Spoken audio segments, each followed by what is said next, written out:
Crop farming or livestock farming? Which of the two should you be doing? So you've probably already made up your mind that you really want to go into some form of farming. But which of the two does make sense? In this video, that's what we're going to be talking about. So we're going to be talking about three things. First of all, what is it? What is crop farming? What is livestock farming? Secondly, I'll be giving you guys some major facts about the two things, and then finally we're going to be going into the differences between the two that are going to help inform your decision between crop and animal farming, and hopefully by the end of the video you'll have decided with a lot of clarity on which one you're going to be going with. So stick around right through to the end of the video. Now, just in case this is your very first time on the channel, I'm Dr. Daniel, a retired medical doctor who is very passionate about farming. I started farming about 6 years ago with just 800 chickens. Currently I've been able to grow this current farm that I'm on to 12,000 chickens.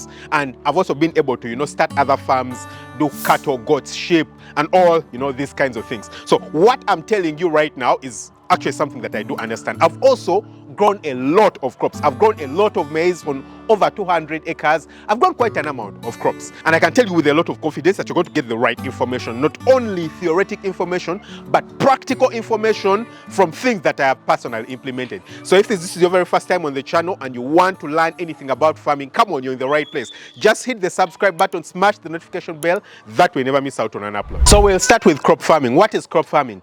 Crop farming is the production of crops on a large scale. Now again, we are talking commercial here, yeah? So crop farming could be anything. I mean, you could have your few pots somewhere and you grow food, but we are talking about growing food, growing crops, not only food, but growing crops on a large scale. And generally, it usually involves using pesticides and herbicides, yeah?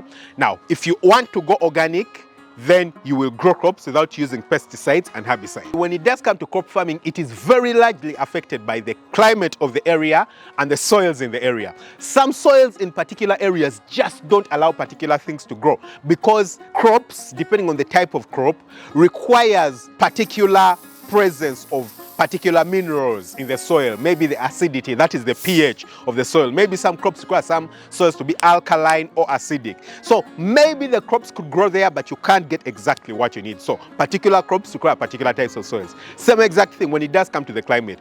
Particular crops require particular climates to grow. For me, for example, over here in Uganda, you're not going to find us growing apples. You'll see some people growing apples, but the apples are not tasty. They're not as nice as apples that are grown in a bit cooler areas, because generally my country, which I'm in, is a bit hotter. Same exact thing. You're not going to go to Europe or to lots of parts of North America and find them with, fruits like pineapples or mangoes, yeah?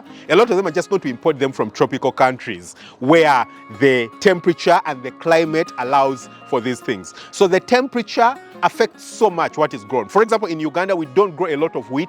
There's one particular wheat region where they plant a lot of wheat because the environment in that area, you would really call it a micro-environment. Because in the whole country, it's only that area that has that kind of environment. And over there, you'll find that the climate allows for wheat to grow. But generally, you don't. Yet, wheat is the most consumed thing in the entire world. So anyone would want to grow it. But I mean, people have tried growing it and it can grow, but it just won't give you what you want. So the weather very greatly affects what you're able to grow. Livestock farming, on the other side, is the production of animal products. So there are different types of animal products. Sometimes it is the meat from the animals themselves. Sometimes it is milk. Those are the two most common things. When it does come to birds, you also do have eggs. Then we also have other products like wool from sheep, feathers from chickens, manure that does come from animals. All those animal products are generally produced from livestock farming. Now, secondly, we'll go into some facts for you to understand. This is very important depending on who you are and what you're hell-bent on to choose when it does come to choosing what type of farming to do. When it does come to animal farming, you need to understand that animal farming uses generally, number one, more water than crop farming, because animals are going to drink a lot of water and drink a lot of water every day. Unlike crops, where you can just water for particular times, that some days you're not going to be watering, you're not going to pour water, especially if you're using technology and you can be quite precise about where you pour the water. You're generally going to use less water when it does come to animal farming. Secondly, animal farming produces more greenhouse gases. Yeah, so greenhouse gases are gases that people say lead to global warming. Those gases. So gases like carbon dioxide, carbon monoxide, gases like ammonia, gases like sulfur, all that are going to be produced way more in animals than plants, because generally it's the waste products that come from the animal farming. The crop farming, on the other side, generally produces a better impact on the environment. Now, of course, you have things like the machinery, the tractors, all that are going to be working inside the crops. They're going to also release a lot of gases, but then you also have the plants themselves trapping a lot of these gases, especially the carbon dioxide for the environment. So if you're the kind of person who wants to do farming and you're very, very skeptical about the environment, you're like, oh, global warming and all these kind of things, then animal farming is not the thing for you. Certainly, you should probably be going for crop farming. And then finally, when it does come to the final fact, animal farming generally delivers way more protein than crop farming. So crop farming will generally give you way more nutrition, way more nutrients than animal farming. So most of the other nutrients are going to be coming from crops. The animals are mainly going to be giving you some vitamins like vitamin B, B12 and some things like that. And then generally they're going to be giving you, mainly proteins. But in terms of nutrition, general nutrition availability, the crops give you way more nutrients than animal farming. Now we'll dive into the differences, the major differences, and I'm going to give you guys 9 major differences that are going to help you inform the decision on which of the two that you should be going for. And I'm also going to be sharing with you guys why I personally chose to go with livestock or animal farming and not crop farming. First, we shall start with the weather dependency. So generally, crop farming is very, very dependent on the weather. So if you have rains, like very heavy rains, if you have hailstone, if you have storms, if you have hurricanes, if you have droughts, all these factors are generally going to affect what crops you grow or where you can grow the crops, or if you can even grow crops. Most of these adverse conditions are going to affect your crops. It doesn't matter where you are. So it doesn't matter whether you're growing apples or you're growing vegetables or you're growing mangoes. If you have hailstone, if you have storms, that are generally going to destroy your crops. There is greenhouse farming where people grow crops in more controlled weather and more controlled environments, but that accounts for a very small tiny percentage of generally what is grown all around the world. You're not going to grow 100 acres of wheat or 10 square miles of wheat and a greenhouse. No, you're going to grow it outside, And whilst you might be able to deal with, for example, the irrigation, you might not be able to deal with a hurricane, you might not be able to deal with a storm that could come and generally destroy your flock, and you have completely no control over it, you have no prediction over it.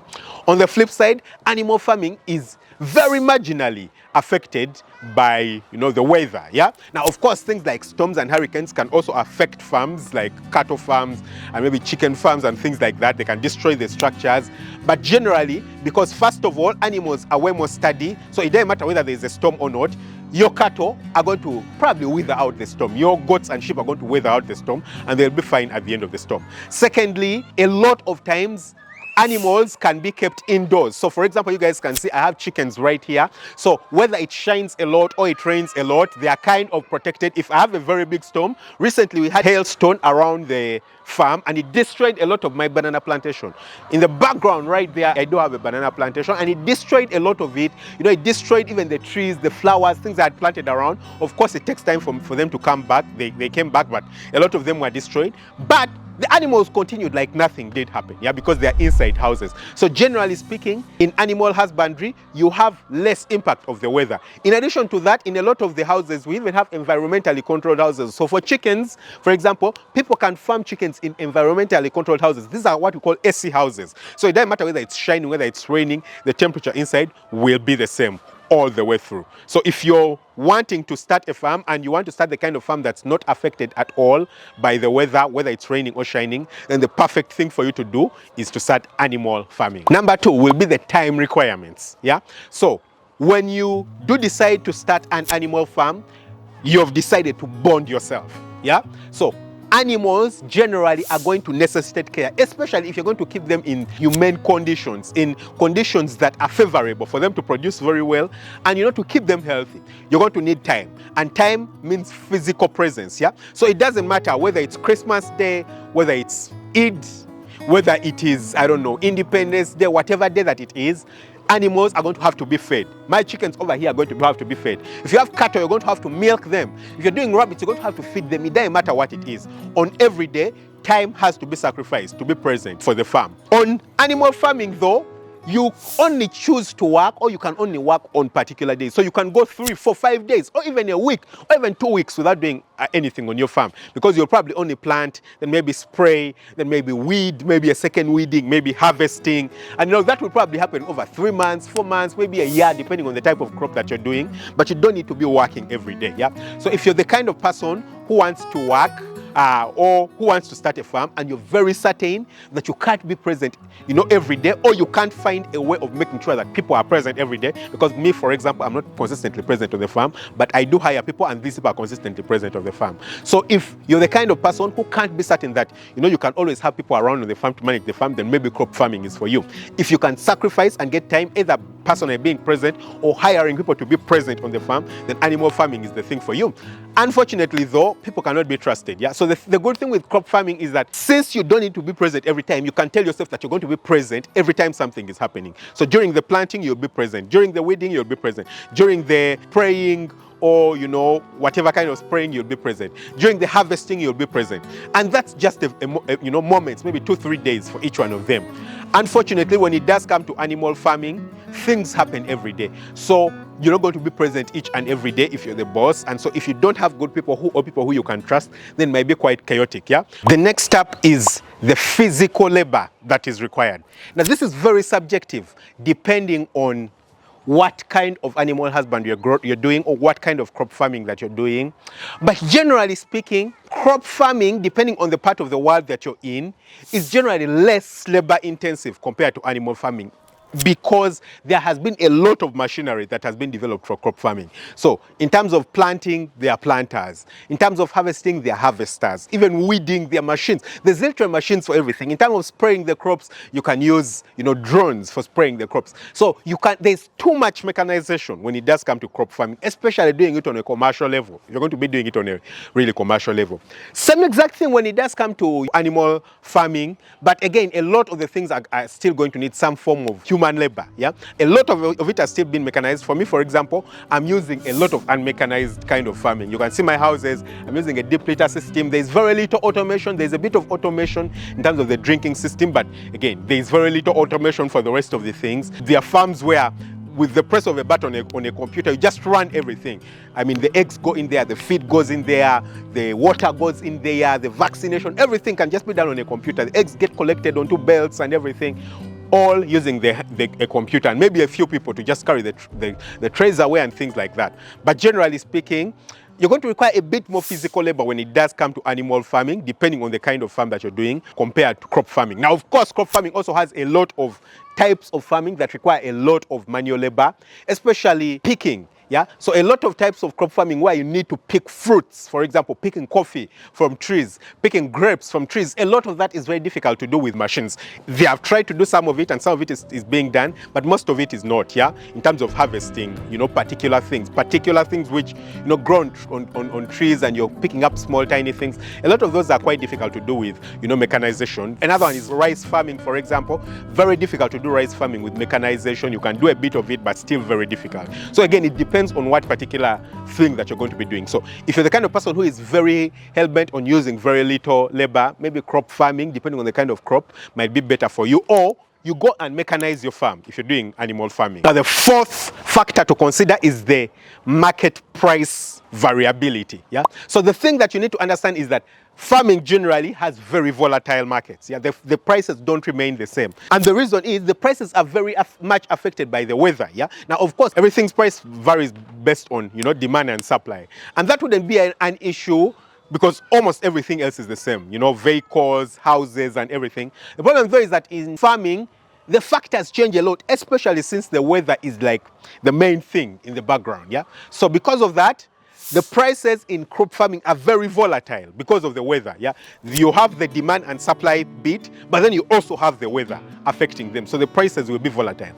But it's even much worse when it does come to animal farming, because in animal farming, not only do you have the prices being affected by, you know, simply demand and supply, but you also have the prices being affected by the price of the feed, which feed is a crop. Yeah. So for me, for example, currently I do have chickens, and the price of my maize that I'm using as the mainstay for the feed has doubled from Jan till now. It's double what I was paying in Jan. So that's such a huge fluctuation, a very, very huge fluctuation. And that simply means that the final product of the product that you're going to be producing is also going to be very variable, very, very variable. So if you're kind of person who wants something more consistent, generally speaking, you don't want to deal with a lot of price fluctuation, both in supply of, the ingredients that you need or the raw materials and the product, then crop farming would be more stable, yeah? But again, sometimes the price of the product in animal farming might not fluctuate even when the price of the feed fluctuates, yeah? Because in the end, the biggest factor is demand and supply. But generally speaking, you're going to have your prices even fluctuate more when it does come to the animal side compared to the crop side. The next thing is storage. What do I mean when it comes to storage? Storage simply means how long you're able to keep your product, yeah? So generally when it does come to crop farming, people can keep their products for a really long time. A lot of times in silos, I mean, someone can have a farm and even they don't even need to have a silo. They can keep their maize, their grain, whatsoever on their farm until the price changes. They can keep it for 2 months, 3 months, 5 months, even 8 months, or even a year for the price to get better. In animal farming, you can keep your products for some time, but not for so long. If you have an animal and it has reached the time for slaughtering, for example, a chicken, it has reached time for slaughtering, you're not going to do so much in trying to keep it. Every time you keep it, you're going to be getting into losses because you're still feeding it and you're having these costs of looking after it every day.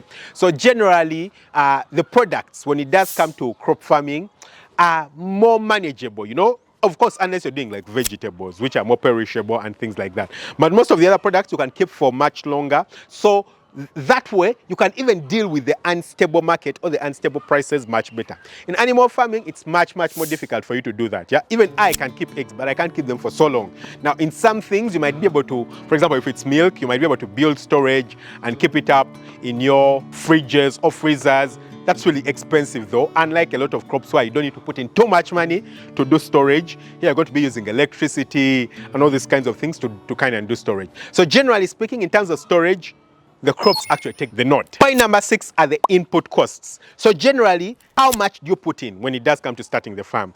And when it does come to that, generally it's much cheaper for crops compared to animals. Much, much cheaper for crops compared to animals because animal farming involves a lot of infrastructure, as you guys can see, yeah? Now, this is like the cheapest you can ever go if you're going to be doing chickens, yeah? This is one of the cheapest you'll ever do. The kind of houses are built using poles, using iron sheeting on the side, using mesh and things like that. But they also still cost a lot of money. For me, it cost me about $6,000 to build one of these houses. I do have four of them, and that's also because I'm in a location where it's quite cheap for me to get a lot of these materials. The poles, the iron sheeting, the cement, everything I used to build this house, I'm like, almost perfectly located to be able to get them at the cheapest prices. Currently or recently, I was helping someone. I have someone who is part of the Farm Up Academy. And by the way, if you don't know what the Farm Up Academy is, this is a course I personally built to help train people on how to start and build a profitable poultry farm. One that can bring you anything between $5,000 to $15,000 every month. And I have people coming in there, every month. They are, getting trainings, courses, all the templates that they require when they start their farms. And a lot of them have gone outside there and started their farms and they have been very successful, yeah? So if you do want to join and you want to consider joining the Farm Up Academy, you can join. I'll leave a link in the description of this video where you can join the Farm Up Academy. It's very beautiful. Trust me, you won't regret joining. Anyway, I have one of my students in the Farm Up Academy. He wanted to start a farm and he's not available, he's not in the country. He wants to start his farm in Uganda, and so I had to help him to coordinate to start a farm somewhere, which is quite a distance from here. But the prices are much different from how much it cost me. If he was building the same house, it would probably cost him, maybe $8,000 or $9,000, for which it cost me $6,000. So that's about $3,000 extra, yeah? But again, that's still a lot of money for people starting out. So if you have, let's say, $6,000, a lot of people, you can actually start a farm. If you do have land, you can start farming with $6,000 and do something really sensible. Yet, if you want to do an animal farm, $6,000, if you do already have the land, $6,000 is only going to build you a chicken house. You can imagine, yeah? So it's much, much more expensive to start an animal farm compared to a crop farm. Next up is scalability.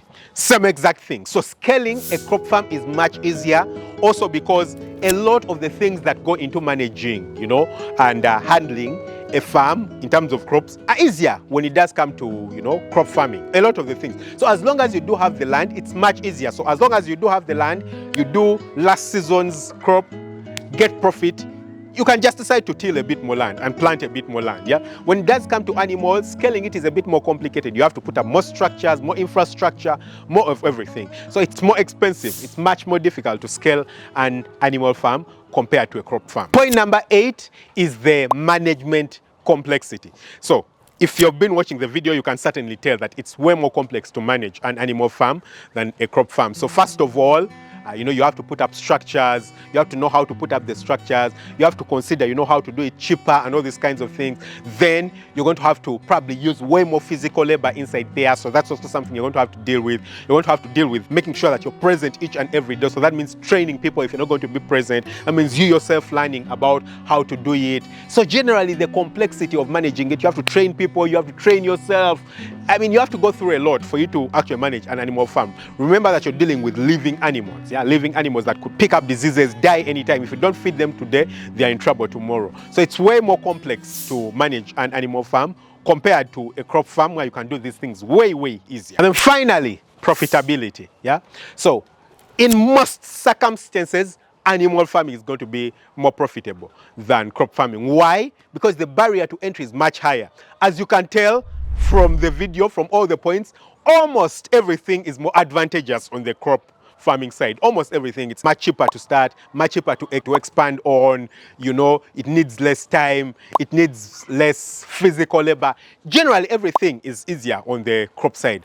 And what that means is that it's much easier for people to start crop farms than it is to do animal farms. And also because it's more complex to start animal farms, the risk is much higher in terms of potential losses. And like we've already said, what affects crop farming, especially in terms of the harvesting and the prices of what you harvest, are directly going to affect your animal farm, because you're going to need a lot of crop inputs in your animal farm. So because of that, it just means that doing everything on an animal farm is generally going to be a little bit more difficult than doing things on a crop farm. And that simply means that if you're going to be doing it and you manage to do it well, then the crop farm is going to be a bit, less cheaper or not as profitable compared to an animal farm. An animal farm is certainly going to be way more, I wouldn't say way more, it really depends on what you're doing, but it's certainly going to be more profitable. Now, it also depends on what kind of crops you're doing. Some crops, if you're doing very high value crops, maybe some types of spices or some types of crops that are quite difficult to grow, then that can also be very, very profitable. So as you can already see, the profitability really depends on how rare the crop is, how complicated growing it is, because then most people will not be able to grow it, and then you're going to be able to get your profit from inside there. So generally, what would I advise you, or what would you consider if you want to start an animal farm or a crop farm? It really depends on, who you are. So your preferences in terms of your availability. How available are you going to be? How skillful or how trained are you to handle the thing? How much money do you have available to you? And also, how much profit do you want to get? Those are the factors that are going to help you determine. I'll tell you that the reason I chose animal farming over crop farming is because, first of all, animal farming, for the type of animal I wanted to grow, which was chickens, requires way less land compared to a lot of things. I started an animal farm on my dad's land, and he just gave me a small section to use, less than a quarter of an acre. And on there, I put up a structure that takes up 15 meters by 8 meters. That's all he gave me, 15 meters by 8 meters. I put up a structure and the chickens grew. And then after I started getting money, then I got money to buy my own land, which is where I am right now. But I just started with that small structure. Now, if I wanted to start a crop farm and get substantial money that can give me enough money to buy land, I would have needed to use way more land, which I certainly don't have. My dad doesn't have, no one had at that time. So generally speaking, that was the main reason. But also I love money. And I know that animal farming is more profitable. Livestock farming is way more profitable. So generally I chose that because, first of all, I would be able to make more profit, and I'm certainly a hard-working person, so I really didn't care that it requires a lot of input for me, as long as at some point I'm able to get the profit, and I've been able to get the profit, so I've been justified. I hope you guys have enjoyed the video. Don't forget to hit the subscribe button, smash the notification bell. Catch you very soon with another one. Lots of love. Bye-bye.